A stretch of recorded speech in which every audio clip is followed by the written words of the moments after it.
افلا يتدبرون القرآن ام على قلوب اقفالها، تو کیا یہ لوگ قرآن میں غور نہیں کرتے یا دلوں پر قفل لگ رہے ہیں؟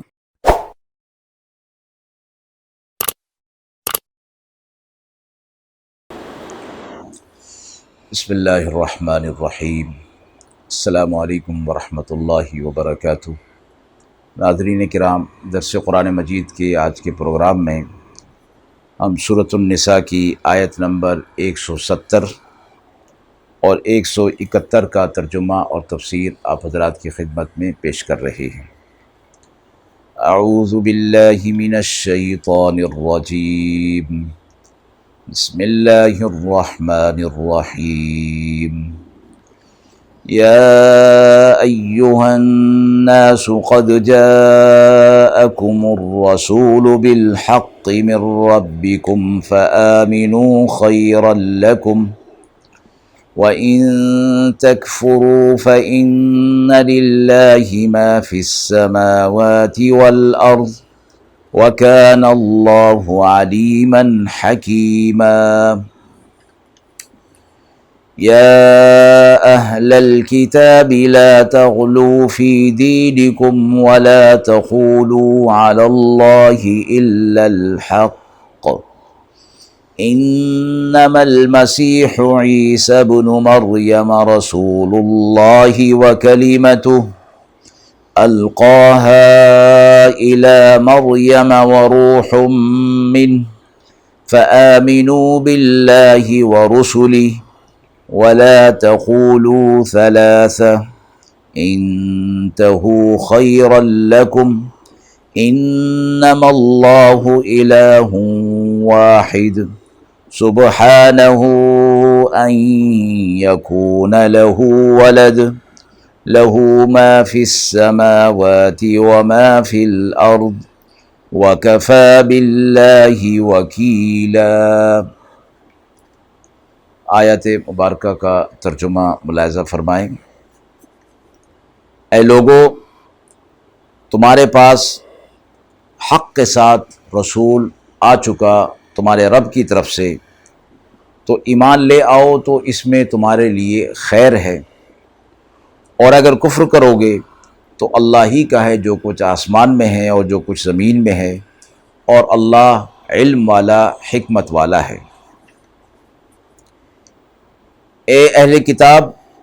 مبالغہ مت کرو اپنے دین کی بات میں، اور مت کہو اللہ تعالیٰ کی شان میں مگر یہ کہ حق بات۔ بے شک مسیح عیسیٰ علیہ السلام مریم علیہ السلام کے بیٹے ہیں اور وہ رسول ہیں اللہ کے، اور اس کا کلام ہے جسے ڈالا مریم علیہ السلام کی طرف، اور روح ہے اس کی، سو ایمان لے آؤ اس پر اور اس کے رسولوں پر، اور نہ کہو کہ خدا تین ہیں، اس بات کو چھوڑ دو، یہ تمہارے حق میں بہتر ہے۔ بے شک اللہ اکیلا معبود ہے، اس کے لائق نہیں کہ اس کی اولاد ہو۔ جو کچھ آسمانوں میں جو کچھ زمین میں ہے وہ سب اسی کا ہے، اور اللہ کارساز کے طور پر کافی ہے۔ آیت نمبر 170 کی ابتدا یا ایھا الناس کے خطاب سے ہو رہی ہے، اور قرآن مجید میں مختلف انداز میں اللہ رب العزت نے خطاب فرمایا ہے، اور یا ایھا الناس کا خطاب صرف اہل عرب اور اہل مکہ کے لیے نہیں ہے بلکہ پوری انسانیت کے لیے ہے، اور اسی سے فرمایا گیا کہ قرآن کا پیغام اور قرآن کا خطاب عالمگیر ہے، ہر دور کے لیے ہے۔ تو بتایا گیا کہ تمہارے پاس ایک رسول جو ہے وہ آ گیا اور حق لے کر آ گیا۔ اب اس بات کا تقاضا یہ ہے کہ اس حق کو قبول کر لیا جائے اور وہ رسول جو پیغام لے کر آیا ہے اس کو مان لیا جائے اور دل و جان سے مان کر اس کی اطاعت اور فرما برداری میں لگ جایا جائے۔ آگے فرما دیا کہ اس پر ایمان لے آؤ۔ اب ایمان لے آؤ گے تو تمہاری خیر ہوگی، تمہاری بھلائی ہوگی، اللہ کا تم کچھ بگاڑ نہیں سکتے، نہ رسول اللہ صلی اللہ علیہ وسلم کا تم کچھ بگاڑ سکتے ہو، اور فائدہ اس میں تمہارا ہی ہے، ان پر ایمان لانا تمہارے لیے فائدہ مند ہوگا۔ اور آگے فرما دیا کہ اگر تم کفر کرو گے تو تم اللہ کو ہرا نہیں سکتے، یہ زمین و آسمان کائنات کی ساری چیز پر اللہ کی حکومت ہے، وہ چاہے تو تم سے سب کچھ چھین لے اور تمہارے لیے کچھ بھی باقی نہ چھوڑے، تو تم اللہ کو ہرا نہیں سکتے۔ اللہ علم والا، حکمت والا ہے کہ تمہارے بھلائی کے لیے اور تمہارے فائدے کے لیے، دنیا اور آخرت کی بھلائی اور فائدے کے لیے اللہ نے حق کے ساتھ ایک پیغمبر اور رسول بھیج دیا، صاحب شریعت بھیج دیا، کتاب بھیج دی حق کے ساتھ۔ اب اس پر ایمان لانا تمہاری ذمہ داری ہے، قبول کر لو گے تو تمہاری بھلائی، نہیں قبول کرو گے تو پھر عذاب کے لیے تیار ہو جاؤ۔ آیت نمبر 171 میں خطاب اہل کتاب اور مراد اس سے نصارہ یعنی عیسائیت ہے، مسیح، اور انہیں خطاب کیا جا رہا ہے، یا اہل الکتاب لا تغلوا فی دینکم، اہل کتاب اپنے دین میں غلو مت کرو، مبالغہ آرائی مت کرو۔ اہل کتاب کو جس غلو سے منع کیا جا رہا ہے، اس غلو کا معنی حد سے نکل جانا، اور یہ فرمایا کہ دین کے بارے میں غلو یہ ہے کہ دین میں جس چیز کی جو حد مقرر کر دی گئی ہے اس سے آگے نکل جایا جائے تو اس کو غلو فی الدین کہا جاتا ہے۔ اور یہ غلو فی الدین میں دونوں شکار تھے، یہود بھی اور نصارہ بھی۔ یہاں اس آیت مبارکہ میں نصارہ کا ذکر ہو رہا ہے، چونکہ غلو فی الدین دین کے اندر حد سے بڑھ جانا اور حد سے نکل جانا تباہی کا باعث ہوتا ہے، اس لیے آپ صلی اللہ علیہ وسلم نے امت کو اس کی گہری تاکید فرمائی ہے۔ مسند احمد میں حضرت فاروق اعظم رضی اللہ تعالی عنہ کی ایک روایت ہے کہ رسول اللہ صلی اللہ علیہ وسلم نے فرمایا، میری مدح اور ثنا میں ایسا مبالغہ نہ کرو جیسے نصارہ نے عیسیٰ ابن مریم علیہ السلام کے معاملے میں کیا۔ خوب سمجھ لو کہ میں اللہ کا بندہ ہوں، اس لیے تم مجھے اللہ کا بندہ اور رسول کہا کرو۔ اور اس روایت کو بخاری نے بھی ذکر فرمایا ہے۔ تو اہل کتاب کو جو غلو فی الدین کر رہے تھے اس سے منع کیا جا رہا ہے، اور وہ کیا معاملہ تھا جس میں وہ آگے بڑھ چکے تھے اس کا ذکر بھی آیت میں آگے آ رہا ہے۔ اور فرمایا وَلَا تَقُولُوا عَلَى اللَّهِ إِلَّا الْحَقِّ، اللہ رب العزت نے جو بات کی ہے وہ تو حق کے ساتھ کی ہے، لہٰذا تم اس طرح کی بات نہ کرو جو اللہ نے نہیں فرمائی، اور یہی بات غلو فی الدین ہوگی۔ جو بات اللہ کی طرف سے نہیں تم اپنی طرف سے اس کو پیش کر رہے ہو اور تمہارے ذہن کی اختراع ہے، تمہارے ذہن نے اس کو بنا لیا ہے، تو یہی غلو ہے۔ تو اللہ سے وہی بات کرنی ہے، اللہ کی طرف نسبت جس بات کی کرو گے تو وہ حق بات کی ہوگی۔ تو غلو فی الدین سے بچنے کے لیے ہر بات کی نسبت حق کی طرف یعنی اللہ کی طرف کی جائے گی۔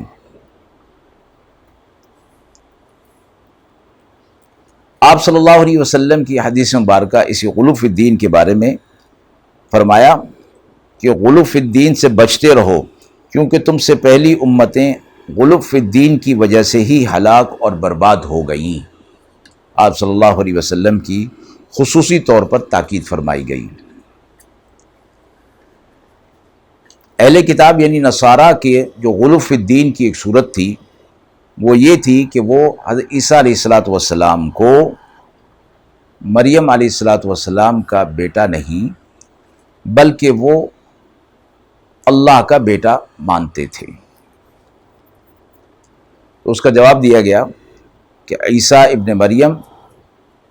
علیہ السلام کے بیٹے ہیں اور رسول ہیں اللہ کے، اور اس کا کلمہ ہے۔ یعنی عیسیٰ علیہ السلام کی ایک حیثیت یہ فرمائی گئی کہ وہ ایک تو مریم علیہ السلام کے بیٹے ہیں، یہ ساری چیزیں ان کو غلب سے بچانے کے لیے، جس بارے میں حضرت عیسیٰ علیہ السلام سے متعلق ان کا عقیدہ بن گیا تھا۔ اس میں فرمایا گیا کہ یہ لوگ گروہوں میں بٹ گئے تھے، بعض کچھ کہتے تھے، بعض کچھ کہتے تھے،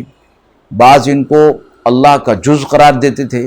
اور بعض اللہ کا بیٹا اور بیوی نعوذ باللہ قرار دیتے تھے۔ امام غزالی رحمۃ اللہ علیہ فرماتے ہیں کہ عیسیٰ علیہ السلام کی پیدائش چونکہ معجزانہ طور پر ہوئی تھی اور بغیر باپ کے ان کو پیدا کیا گیا تھا، امام غزالی فرماتے ہیں کہ کسی بچے کی پیدائش میں دو عامل کار فرما ہوتے ہیں۔ ایک عامل نطفہ ہے جو کہ ظاہری سبب ہے، اور دوسرا عامل اللہ تعالیٰ کا کلمہ کن ہوتا ہے، جس سے ایک بچہ یا بچی وجود میں آ جاتے ہیں۔ حضرت عیسیٰ علیہ السلام کے حق میں پہلا عامل تو چونکہ موجود نہیں تھا، اس لیے دوسرے عامل کی طرف نسبت کر کے حضرت عیسیٰ علیہ السلام کو کلیمۃ اللہ کہا گیا، یعنی اللہ کا کلمہ، جس کا مطلب یہ ہے کہ عیسیٰ علیہ السلام مادی اسباب سے ہٹ کر صرف کلمہ کن سے ان کو پیدا کیا گیا تھا۔ اور یہ قرآن مجید کی آیت میں فرمایا القاہا الی مریم۔ دوسری چیز یہ فرمائی کہ کلیمۃ اللہ کا معنی بشارت اللہ ہے، یعنی اللہ تعالیٰ کی طرف سے حضرت مریم علیہ السلام کو جو بشارت دی گئی تھی وہ مراد بھی حضرت عیسیٰ علیہ السلام ہیں، اور قرآن مجید میں اس کی آیت موجود ہے اذ قالت الملائکۃ ان اللہ یبشرک بکلمہ، کہ ایک کلمہ کی بشارت دی، اور اس سے مراد حضرت عیسیٰ علیہ السلام ہیں۔ اور بعض نے فرمایا کہ کلمہ کا معنی آیت یا نشانی کا بھی ہوتا ہے، تو حضرت عیسیٰ علیہ السلام اللہ کی طرف سے ایک نشانی کے طور پر پیدا کیا گیا تھا، اور آیت فرمائی گئی وصدقت بکلمات ربہا۔ آیت میں عیسیٰ علیہ السلام کو روح بھی کہا گیا، القاہا الی مریم وروح منہ، تو فرمایا کہ روح ایک عیسیٰ علیہ السلام کی بعثت کو مقصد یہ آپ کو ایک معجزہ دیا گیا تھا کہ آپ اللہ کے حکم سے لوگوں کو زندہ کر دیا کرتے تھے، تو روح کا تعلق بھی چونکہ زندگی سے ہے، اس لیے روح ان کو کہا گیا۔ دوسری بات یہ فرمائی گئی کہ روح کا معنی راز کے لیے بھی استعمال ہوتا ہے۔ حضرت عیسیٰ علیہ السلام کی معجزانہ طور پر عجیب و غریب انداز میں پیدائش بھی اللہ تعالیٰ کی طرف سے ایک راز تھا، اس لیے انہیں روح اللہ فرمایا گیا۔ ایک قول یہ بھی ہے کہ روح کا معنی پھونک کا ہوتا ہے۔ اللہ تعالیٰ کے حکم سے جبریل علیہ السلام نے حضرت مریم علیہ السلام کے گریبان میں پھونک دیا تھا، جس سے انہیں حمل قرار ہو گیا تھا، اس لیے بھی حضرت عیسیٰ علیہ السلام کو روح اللہ کہا گیا، اور قرآن میں فرمایا فَنَفَخْنَا فِيهَا مِن رُوحِنَا۔ آگے فرمایا کہ حقیقت یہ بات ہے، حضرت عیسیٰ علیہ السلام کی پیدائش اس انداز میں کہ وہ عیسیٰ ابن مریم ہیں اور اللہ کے رسول ہیں اور اللہ کا کلمہ ہیں، جو کہ انہوں نے مریم علیہ السلام کی طرف القاء فرمایا تھا اللہ نے، اور روح منہ یہ ان کی طرف سے روح ہیں جو پھونک کے ذریعے سے انہیں پیدا کیا گیا۔ فآمنوا باللہ ورسولہ، اللہ پر بھی ایمان لے آؤ اور تمام رسولوں پر بھی ایمان لے آؤ، غلو فی الدین سے بچتے ہوئے، اور یہ جو تمہارا عیسیٰ علیہ السلام کے حق میں یہ عقیدہ ہے اس کا رد بھی فرما دیا گیا۔ اور آگے فرمایا ولا تقولوا ثلاثہ، یہ مت کہو کہ خدا تین ہے، یعنی ایک گروہ کا یہ عقیدہ تھا کہ اللہ نعوذ باللہ ان تینوں کے اندر موجود ہے۔ اس بات کو چھوڑ دو، انتہوا خیر لکم، یہ تمہارے لیے بہت بہتر ہو جائے گا۔ آگے توحید کا سبق ان کو دے دیا گیا کہ اللہ اکیلا ہے، اس کے لیے اس کی شایان شان نہیں کہ اس کی بیوی ہو، اس کی اولاد ہو، اس کا بیٹا ہو، یہ اس کی شایان شان نہیں، یہ سب چیزیں اس نے مخلوق کے لیے رکھی ہیں، وہ ان تمام چیزوں سے بے نیاز ہے، لہٰذا تم اسی طرح ایمان لے آؤ۔ آسمان اور زمین، کائنات کی ساری چیزیں اسی کے لیے ہیں۔ وآخر دعوانا ان الحمد للہ رب العالمین۔